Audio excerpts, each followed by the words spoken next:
Jamás había creído en nada de eso. Pie Grande, Sasquatch, como quieran llamarlo.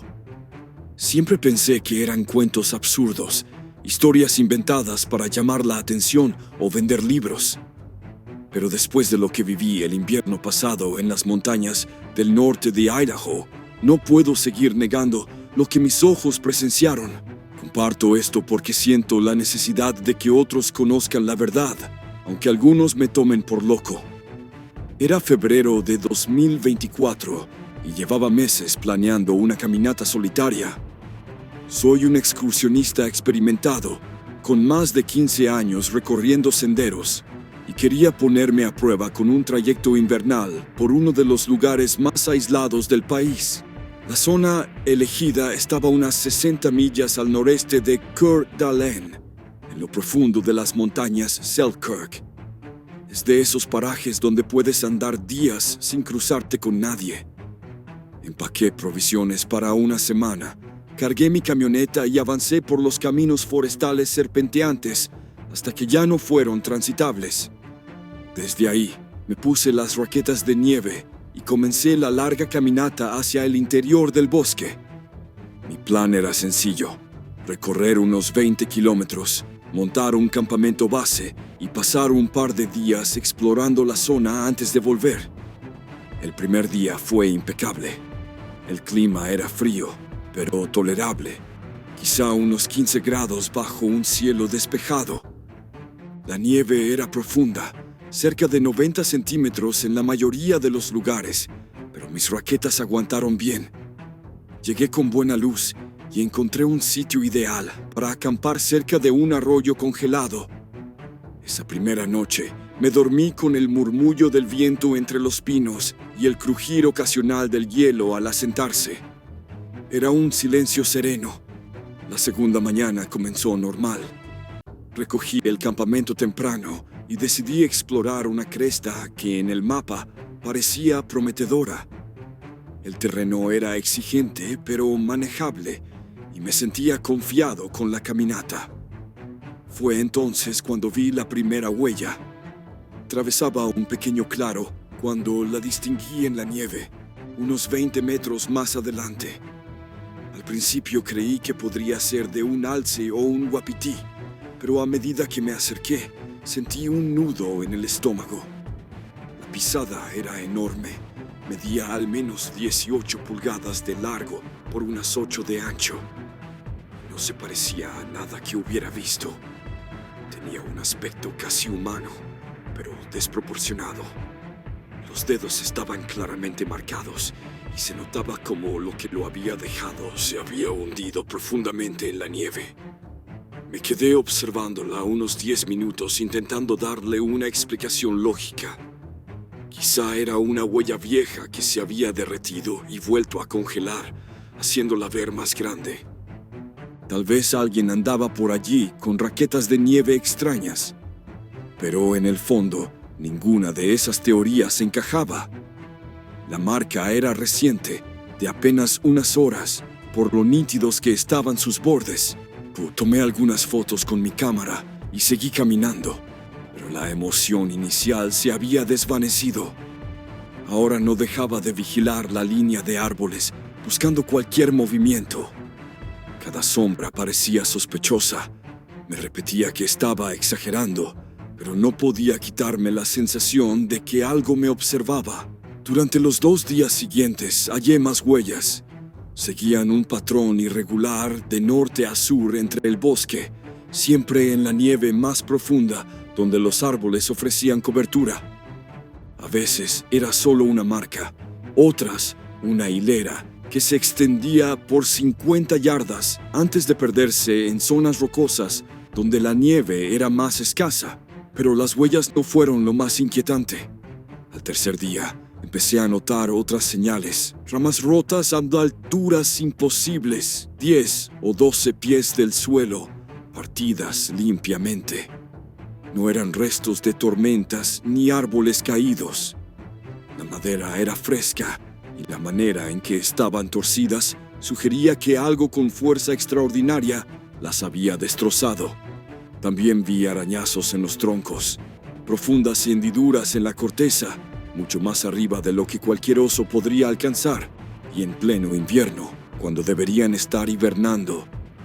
Aquellas marcas parecían intencionales, como si algo estuviera delimitando territorio. Los arañazos siempre aparecían en grupos Las marcas estaban en grupos de 4 o 5 líneas paralelas, lo bastante profundas como para exponer la madera clara bajo la corteza. Esa noche armé mi campamento en un pequeño bosque de pinos que parecía más protegido que los anteriores. Ya empezaba a sentir un peso incómodo por estar completamente solo allí. Mientras levantaba la tienda, escuché algo que me heló la sangre. Al principio fue un retumbo bajo, como un trueno lejano, pero demasiado prolongado y cambiante para ser un simple fenómeno natural. Luego se transformó en algo que recordaba a un aullido, aunque más grave y gutural que cualquier lobo o coyote que hubiera oído. El eco rebotaba entre las montañas, envolviéndome hasta el punto de no poder ubicar de dónde provenía. Me quedé quieto, paralizado, escuchando. Pasaron unos 30 segundos de un silencio absoluto. Entonces lo volví a oír, esta vez desde otra dirección. No había dudas. Algo estaba allí fuera y era grande. El cuarto día llegó con el hallazgo que realmente me sacudió. Avanzaba por lo que parecía un sendero de caza cuando distinguí una mancha oscura en un afloramiento rocoso a unos 600 metros. Al acercarme, descubrí que era la entrada a una cueva. No era enorme, pero sí lo bastante ancha como para entrar sin agacharse. Probablemente debí dar media vuelta, pero la curiosidad me ganó y decidí tomar una foto. Encendí la linterna y crucé el umbral. El olor me golpeó de inmediato. Un hedor a pelo húmedo mezclado con carne descompuesta y otra cosa que no logré identificar. Era el tipo de pestilencia que te hace querer taparte la nariz y salir corriendo. Aún así, me obligué a avanzar unos pasos. La caverna se extendía más de lo que imaginaba, unos 12 metros antes de perderse en una curva. El suelo estaba cubierto de agujas de pino y huesos, en su mayoría de ciervos, aunque algunos no pude reconocerlos. En una esquina se apilaba lo que parecía un lecho improvisado, ramas, musgo y corteza compactados como un nido. Pero lo más inquietante eran los arañazos en las paredes de roca. Había marcas profundas, grabadas por todas partes. Algunas parecían caóticas, otras casi intencionales, como símbolos toscos o dibujos primitivos. Todas estaban a alturas imposibles para cualquier animal común. Lo que me heló aún más fue encontrar huesos a medio devorar desperdigados por el nido. Algunos todavía tenían restos de carne y las mordidas no se parecían a nada conocido. Eran demasiado grandes para un lobo, demasiado precisas para un oso. La dentadura que había dejado esas marcas parecía enorme y casi humana. Mientras examinaba uno de los huesos más grandes, un sonido me paralizó. Desde el fondo oscuro de la cueva, más allá de lo que alcanzaba mi linterna, se escuchaba una respiración pesada, lenta, como de algo enorme dormitando allí dentro. Retrocedí con cuidado hacia la salida, procurando no hacer ruido. Cuando escuché piedras moverse afuera, el corazón me golpeaba el pecho al apagar la linterna y pegarme contra la pared. Por la entrada vi una sombra gigantesca desplazándose sobre la nieve. Caminaba erguida. Al mismo tiempo, la respiración en lo profundo de la cueva se detuvo. Lo que estaba más adentro se había despertado y podía oír sus pasos moviéndose en la oscuridad. Quedé atrapado entre algo afuera y algo detrás de mí, ambos demasiado grandes como para querer toparme con ellos. Aguanté la respiración y esperé. La silueta se detuvo en la entrada, por lo que pareció una eternidad, hasta que poco a poco se alejó. Permanecí contra la pared unos 10 minutos más, oyendo ruidos lejanos desde el fondo de la caverna, antes de reunir valor para mirar afuera. ¿Presientes? Eran idénticas a las que había seguido los días anteriores, solo que esta vez estaban justo frente a la cueva. Fuera lo que fuese, había estado allí de pie, metros de donde me había escondido. Lo que respiraba en el fondo de la caverna guardó un silencio absoluto. Mientras me alejaba con pasos apurados de aquel lugar, no lograba quitarme de la cabeza la sensación de que no estaba tratando con un solo ser. Pensé que quizá esas criaturas vivían en manadas, que podrían tener familias o comunidades ocultas en esos rincones apartados.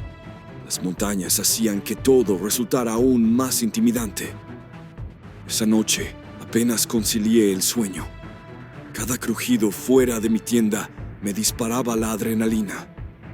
El viento entre las ramas sonaba como pasos, la nieve asentándose como respiraciones. Mantener mi linterna y el aerosol para osos al alcance se convirtió en una costumbre, aunque ya dudaba de que sirvieran de mucho ante lo que fuese que rondaba allí. Alrededor de las 2 de la madrugada, escuché algo que me hizo incorporarme de golpe dentro del saco de dormir. Algo estaba merodeando mi campamento.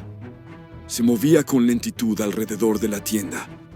Podía distinguir el suave crujido de la nieve con cada paso y, de vez en cuando, el sonido de mis cosas siendo movidas o husmeadas. Los pasos se detuvieron justo junto a la pared de lona, a la altura de mi cabeza. Aguanté la respiración. Durante al menos 5 minutos permaneció allí, inmóvil, respirando con profundidad, empañando el aire helado. En un instante juraría que sentí una leve presión sobre la tela, como si algo la tanteara para comprobar su resistencia. Entonces llegó un sonido que casi me hizo gritar, una especie de vocalización grave, retumbante, similar a un ronroneo, pero mucho más profundo y gutural. Parecía venir justo desde encima de mi tienda. El ruido duró unos 30 segundos y se cortó de golpe. Permanecí en silencio absoluto el resto de la noche, demasiado asustado para moverme. Cuando al fin amaneció, encontré pruebas de que algo había estado en mi campamento. Mi mochila estaba varios metros lejos de donde la había dejado. La nieve alrededor de la tienda estaba compactada, mostrando esas huellas descomunales formando un círculo completo. Y lo más inquietante, alguien o algo había levantado un pequeño montón de piedras y apenas 6 metros de mi refugio mientras yo dormía. Debí empacar y volver a casa en ese instante. Mirando atrás, fue un error no hacerlo. Apenas iban 2 días de lo que debía ser un viaje de 1 semana. Y todavía una parte de mí quería pensar que había una explicación lógica para todo. Eso fue otro error.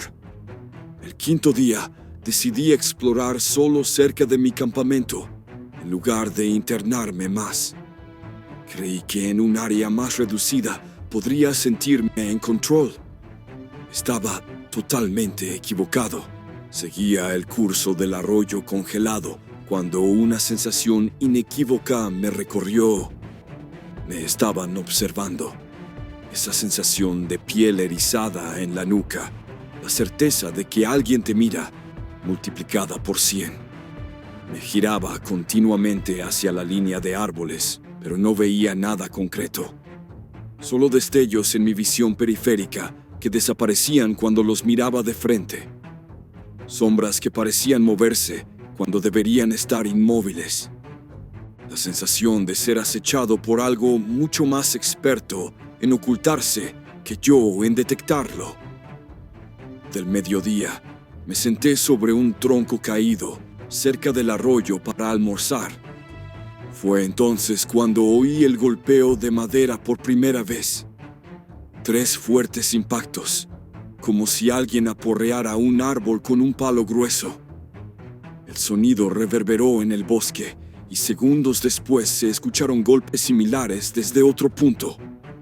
El patrón continuó durante varios minutos. 3 golpes desde un sitio, respondidos con 3 desde otro. Era evidente que se trataba de algún tipo de comunicación y las posiciones iban cambiando. Lo que estuviera emitiendo esos sonidos parecía coordinarse, quizá rodeándome. Los golpes se fueron acercando poco a poco hasta que ya parecían venir de justo más allá de la línea de árboles a ambos lados del arroyo. Entonces me detuve. El bosque quedó sumido en un silencio absoluto, tan extraño que parecía antinatural. No había viento, ni trinos de aves, ni el mínimo murmullo de pequeños animales moviéndose entre los arbustos.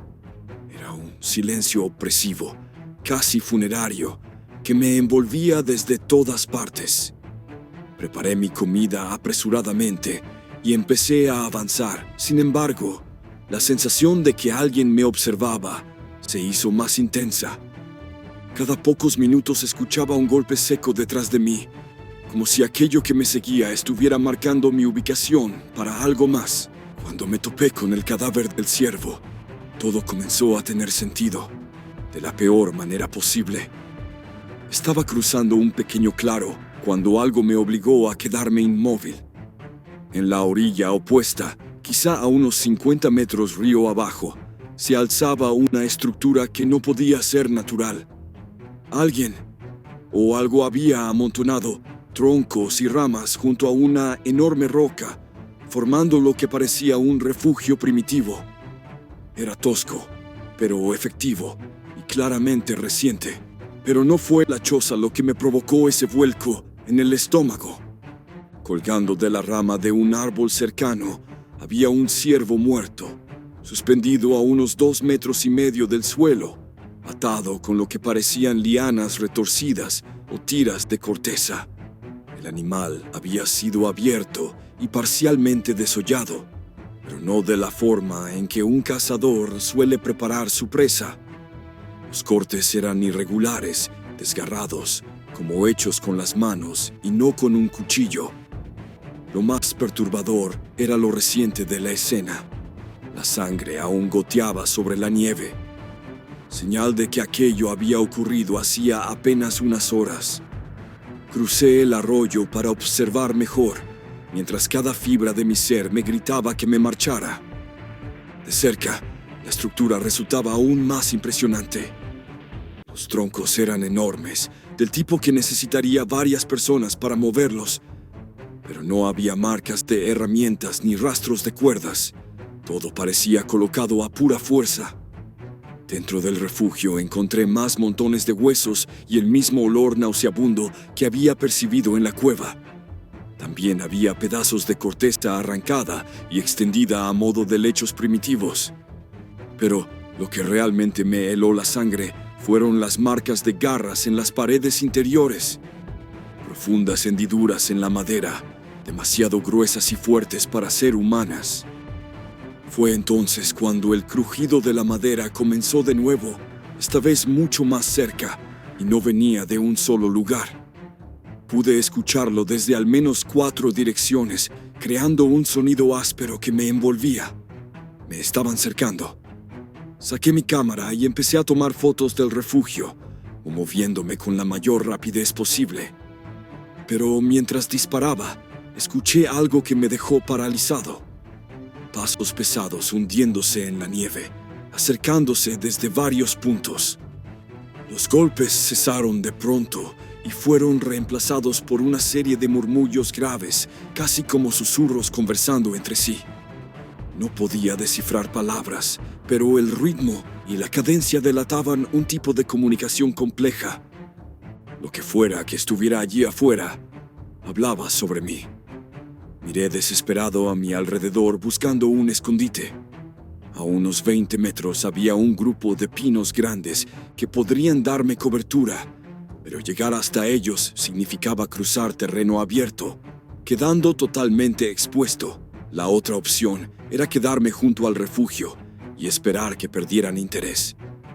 Entonces, entre los árboles del otro lado del claro, vi movimiento. Algo enorme y oscuro se desplazaba hacia mí.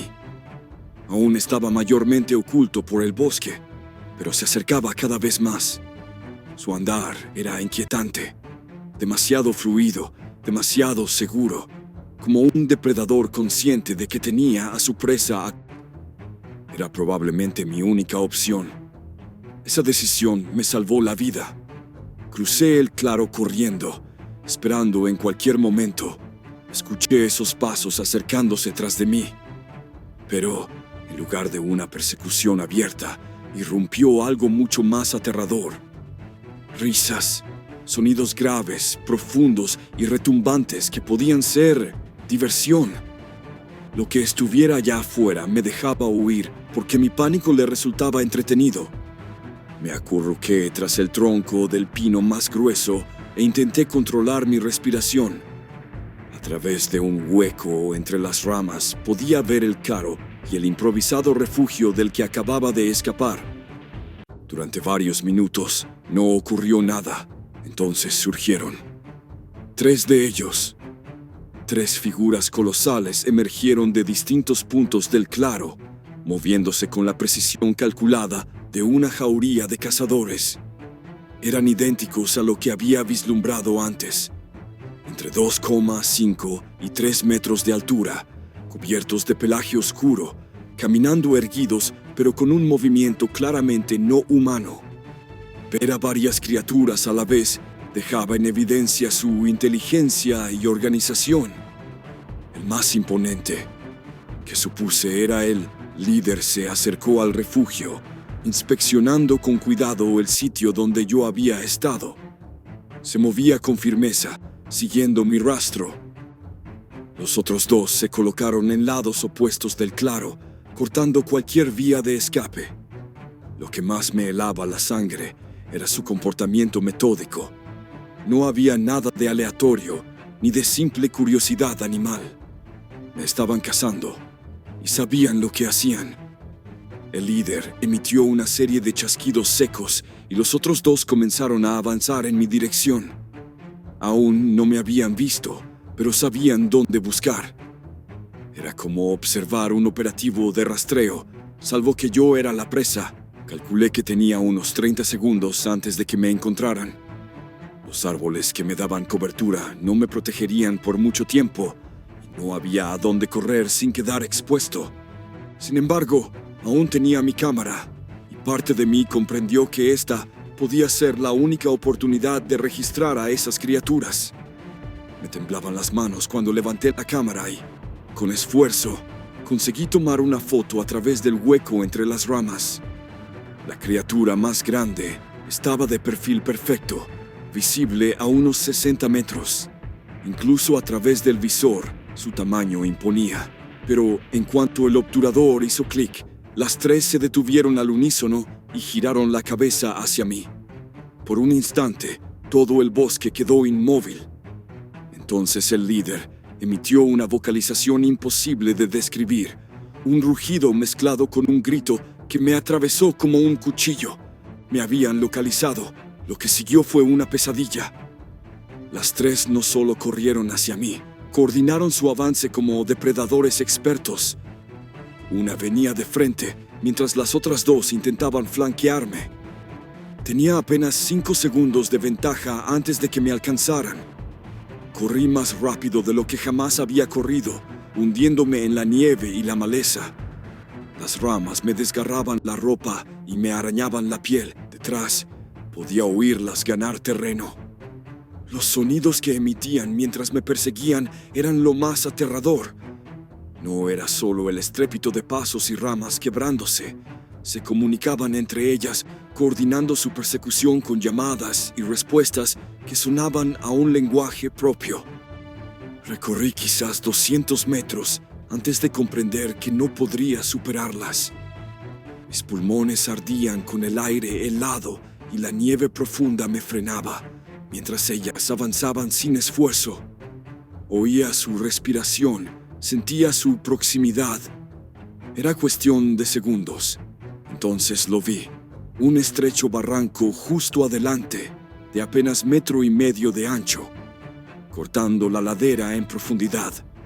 Si lograba llegar, ese paso angosto podría nivelar las cosas. Al menos no podrían rodearme. Cambié de dirección y me lancé hacia el barranco, justo cuando algo enorme destrozaba los arbustos tras de mí. Sentí unas garras desgarrando mi mochila mientras caía por la pendiente rocosa. La tela cedió, pero mi cuerpo se salvó por centímetros. El barranco resultó mucho más profundo de lo que había calculado, quizá unos 5 metros hasta un lecho estrecho de arroyo seco. Caí con fuerza sobre las piedras, golpeándome el hombro y raspándome las manos, pero seguía vivo y al menos